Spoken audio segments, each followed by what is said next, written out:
Welcome to Seesaw's 12 Days of Christmas. Gifting you guests this holiday season. On the 10th day of Christmas, Seesaw gave to me Chad Michael Bouton from Unsyted Radio.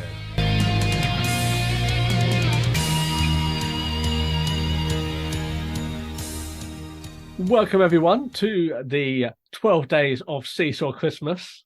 Happy holidays, depending on what you celebrate. We have one of our returning guests and good friend of the show, Chad Michael Bouton. How you doing, man? Hey, what's going up, boys? It's been a while. You guys look great. You guys sound great. It's great to be back on the Seesaw. So, what have you been up to, man? There's been so much. I mean, obviously, this year has been really crazy for me. I got to travel a lot. I actually got to go over to London this year to be a part of the Disability Expo, which was really, really cool. It was my first time actually getting to travel overseas for business, which I never thought I would get to do, especially when I started my podcast a year ago. It's like I never really saw things just naturally kind of going the way they have gone. You know, it's been very organic. I've just met some amazing friends like your guys, and I've had so many amazing opportunities. So yeah, I got to travel this year, and then I got a new job. So, you know, I'm not just doing the podcast gig, I'm also working when I'm not talking, which, let's be honest, I talk a lot. I talk too much. But yeah, I actually I got a new job. The podcast is going great. We've seen a lot of growth both on social media and in terms of people listening and downloading the podcast, which is always great. You know, for me, I don't really value the success of my podcast with whatever money I make or could make. It's more about the people that I meet, the friends that I make, and just, you know, the opportunities that haven't come my way. So, you know, to me, I'm happy to say I have a successful podcast, because I do. Tell us a little bit about Expo and T bailing on your Mortal Kombat fight. Yeah, so the Expo was fun. It was crazy to see how many people came out. I mean, I think they had like 5,000 plus people there for the first year alone, which was really cool to see. It really didn't have the sense of it being a first year event, because this year was the inaugural event. They really seemed to put things together. You know, I know behind the scenes, they really juggled a lot. Obviously, this being a first year, there was so much they had to prove. I think they did a great job. There's obviously things that I would like them to tweak, and some things that I personally have presented to them. I will be working at the Expo again next year, so I'll be coming back out to London again in July of 24 to do the gaming zone. And we've been giving, I think it's like twice or three times the floor size that we had this year. So like we've gone from 15 stands to like 30 plus stands. So wow, it's going incredible. To be crazy. We have like a main stage to do panels. I mean, they really expect a lot from us this year coming up, because we ended up actually winning Best in Show this year. So they really have a lot of expectations. Awesome. So figure crossed we could deliver. And in terms of Mortal Kombat, I kicked the Wildly Gamers' ass. Hi, Wobbles, if you're listening, yes, I'm yet again mentioning how I destroyed you in Mortal Kombat. It's become a running joke that they don't believe me when I told them it was my first time playing Mortal Kombat since the days of like the Xbox, the original Xbox. Incredible. You had such a busy year, and like you've got so much more coming up. I mean, is there anything you want to plug? Anything you're working on? Yeah, so I'm working now as the marketing director at Adapt IT, which is an amazing company based over in your neck of the woods out of Gloucester, England. It's Gloucester, not Glossinger, like I, for some reason, thought it was. Sometimes your accents are a little thick for me. Yeah. But no, it's an amazing company that we are working together on now. The owner, Simon O'Gorman, asked me to be his business partner, and our goal is to expand it over here into the States. I think they have an amazing model.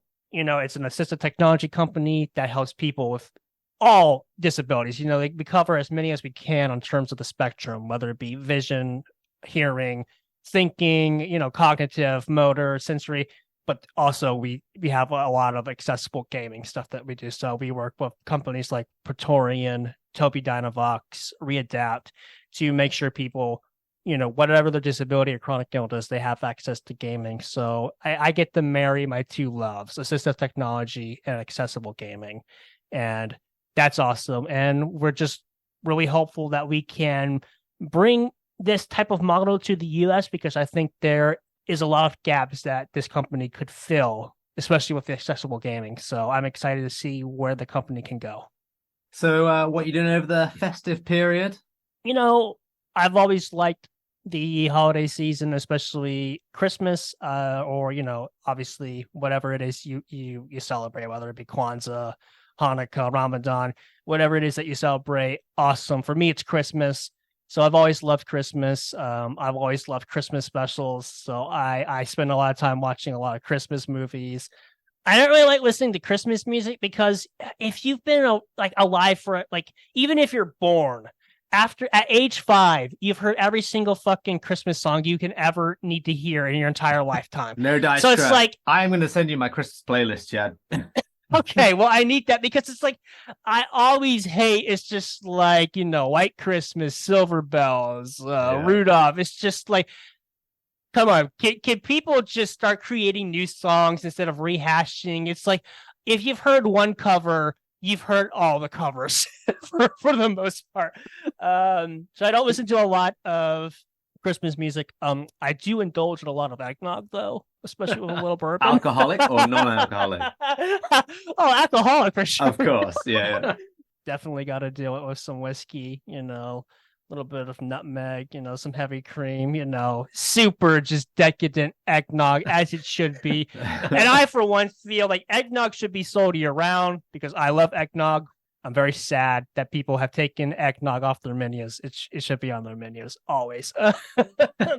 Obviously for me, the holiday season, I just really spend a lot of time with my family. Obviously, my family actually moved down to where I'm living now here in Florida last year.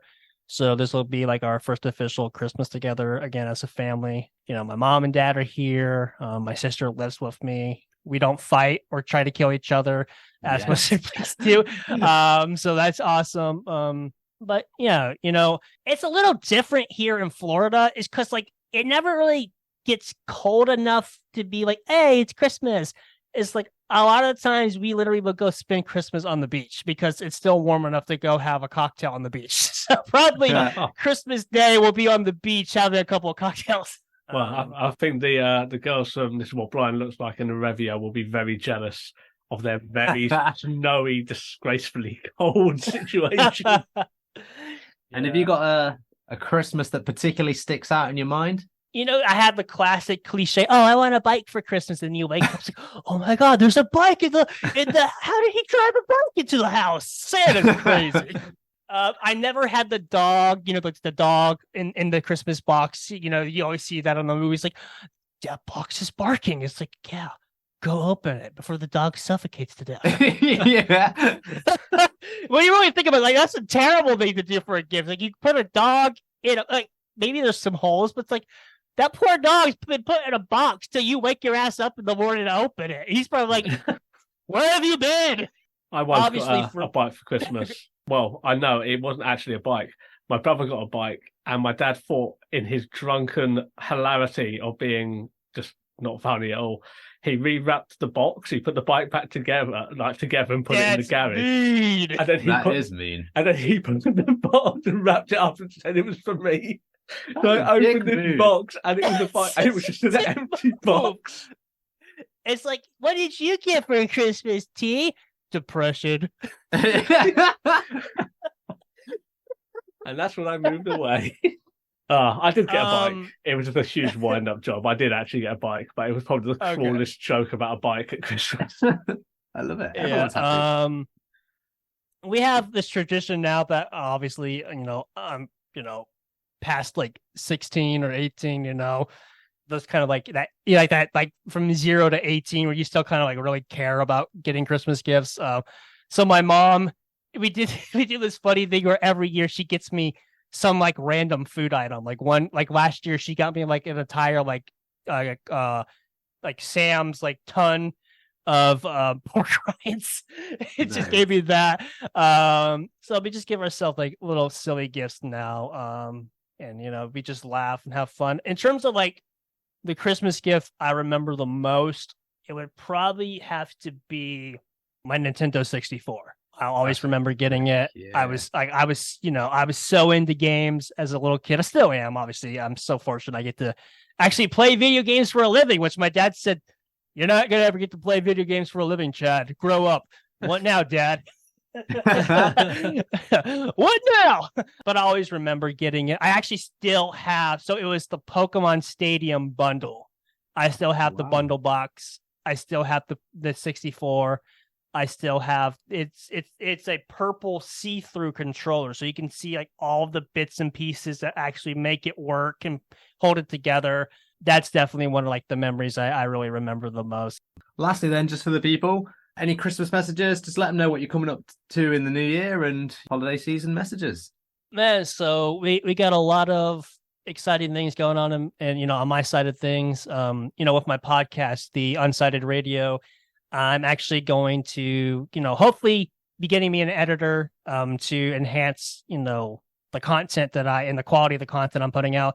But I'm probably going to start doing like themed seasons. So like I want to do something about like it's completely just on like disabled and chronically ill athletes or disabled and chronically ill like script adapters. I want to like really do like these like 6 to 8 episode like kind of like mini seasons. Really kind of push the limits of what I can do as a content creator, because I really want to start testing myself as I come up onto the 2-year anniversary, which will be next year in March. There's that. And I am getting involved with a new company. I can't say anything about it yet because we're still in the planning periods, but it is a gaming company and we are focused on putting on live events. And there's a lot of possibility that some of them will be there in the UK because everyone I'm working with lives in the UK. So you'll probably start seeing a lot of me mates, and maybe you can be at some of the events that we put on in the future. Incredible. Well, a happy holidays, Chad, and anyone who's come over from Unsyted to hear this special. Happy holidays to you as well as our audience. And we'll you can join us again tomorrow for another day of Christmas. Yeah, happy holidays, you playground kids.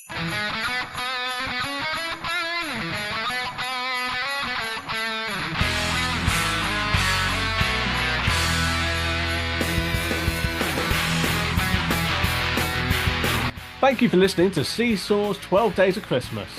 We hope you've enjoyed catching up with our guests as much as we have, and we look forward to bringing you many more in 2024. Merry Christmas and a Happy New Year from all of us at Seesaw.